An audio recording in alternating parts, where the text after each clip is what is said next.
Hi, welcome to Highland Homesteading.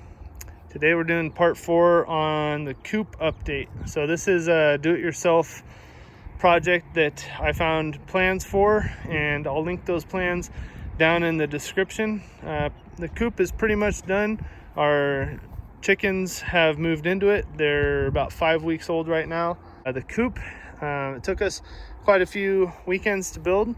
We're not contractors, we are just do-it-yourselfers. So I have a few other videos that show different stages of the Coop build, but let's see some of the highlights since last time. We put these hinges on there. They're a little bit more of a decorative hinge, but nothing too fancy. They didn't cost too much money, and this screw right here and this piece of wire are really just to hold this post in place. The siding is T111 siding, and we got hardware cloth for the windows. We got a panel in here actually that's pegboard, and it's covered with plastic. That's just to prevent drafts at night and to keep some more heat in. They've been hanging out in their little brooder box at night and hanging out in the Coop by day. So we also put this piece of trim on here and another piece of trim with this window bolt.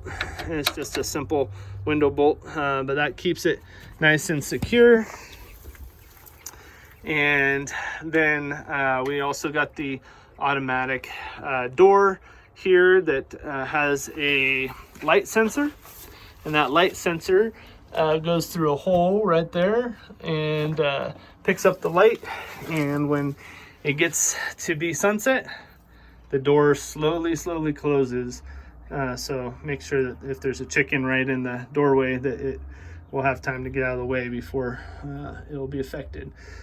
So we also put a roost bar in, and this bar can be removed if need be, but it is just in two plywood panels that have a cutout for it. And we put some linoleum down on the floor, and the linoleum is very inexpensive actually, 49 cents a square foot at Home Depot for this particular type. And we actually found that it was cheaper than that because part of it was damaged, and they offered to give us a discount. This is a kickboard right here, and you can just put your hand through here and pull it out. It's got some supports there on that side, and then one on that side as well that keeps it in place. But then you can just slide it up and pull it out, so you can just sweep out all of the bedding whenever you so choose. We're also going to put a vent probably on the high side in here to add a little bit more ventilation, but we may end up putting one kind of in each corner on that panel over there. But we're going to be putting in a panel from the brooder that was horizontal at first, so the chicks could go underneath it, and then now we have it vertical, and we're going to hang it vertical here as well. And I think we're probably going to hang it on in between these two studs right there, maybe on this panel, I'm not sure. I put this smaller kind of roost bar here just as an intermediate step between the roost bar and the floor, so they can hop up there first and then up on the roost bar. I'm not sure if they use that at all yet. They're up on that roost bar all the time because they can look out these windows here. So these window bolts just fasten in right there. I was going to put them in the wood here, which is what that mark in that hole's for, but I decided to actually just mount the metal brackets there that came with the window bolts. But that keeps it secure on the bottom and up on the top here. And here you can see a little bit more about the pegboard with this plastic. This is just a drop cloth plastic that I had left over, and I put screws up in the corner here. Put one on each corner and then one in the middle as well, just to hold the board in place. And then I have just this piece of wood with a screw through it. I just drilled a hole and put a screw through it so I can rotate it out of the way if I need to, or I can rotate it up to keep the board from falling down. But that's pretty much it for the Coop. It's very secure coop. There's no way for predators to really get in here very easily. And the chickens seem to like it a whole lot. Like I said, being up on that roost bar most of the day when they're inside, before we had the run fully built, was pretty cool to see that even at 5 weeks they're up there roosting on the roost bar. I think just so that they could see outside, because they have a direct view outside. So that's pretty much it for the coop. We got this hot wire running along the bottom of it there, and then it goes over to our run. Now this run was a design from Anna White that we modified a little bit.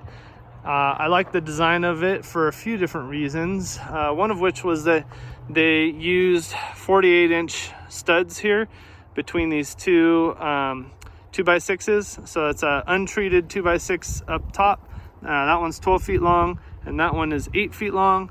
And then down here we've got treated 2x6s. This one's 12 feet, that one's 8 feet. So it's 8 by 12 foot structure, and it's got these 4 foot long studs to support it on all the walls.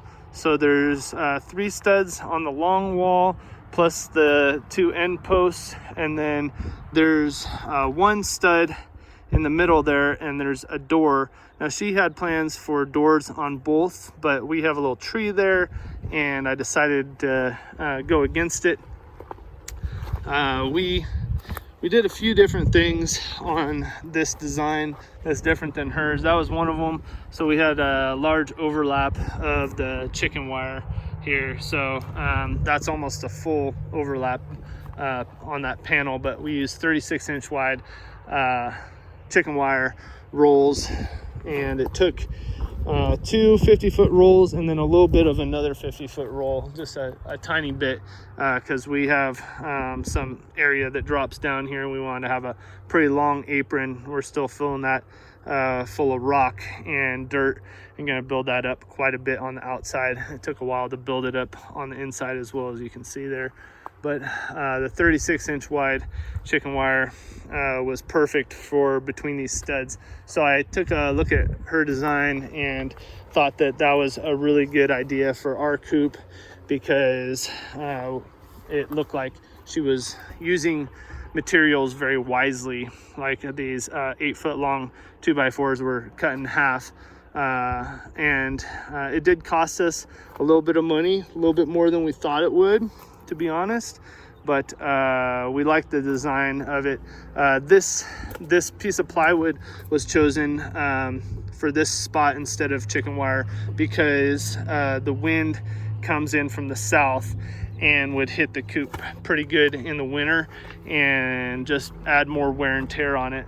We also get, you know, when storms come, the snow and the rain usually come from that direction. So that will shade it a little bit in the summer and add some shade to the run in the summer a little bit too, but it will mostly cut down on the wind. The other thing that we had to do was add this little hallway, and I put a little bit of a roof on it so that water wouldn't get inside. You can see it here, it's kind of just put together with a bunch of scrap wood that I had left over.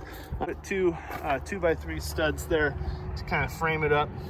Again, I'm not a carpenter, I'm not in construction, I'm just kind of learning as I go. So if I did it, you can definitely do this too. Basic chicken coop and run, but it's got some elements that make it look pretty nice, and we're gonna paint it just on the outside so that it's not just this raw wood. But other than that, it's pretty much done. Well, I'm Nick from Highland Homesteading. Thank you so much for watching. We really appreciate your views and appreciate any of you that clicked that subscribe button. That is the update to the coop and the chicken run, and our chickens are now finally in it, and it's great. So if you have any questions, please leave them in a comment below. You can also email us at highlandhomesteading@gmail.com. Thanks so much for watching. We'll have more videos for you real soon.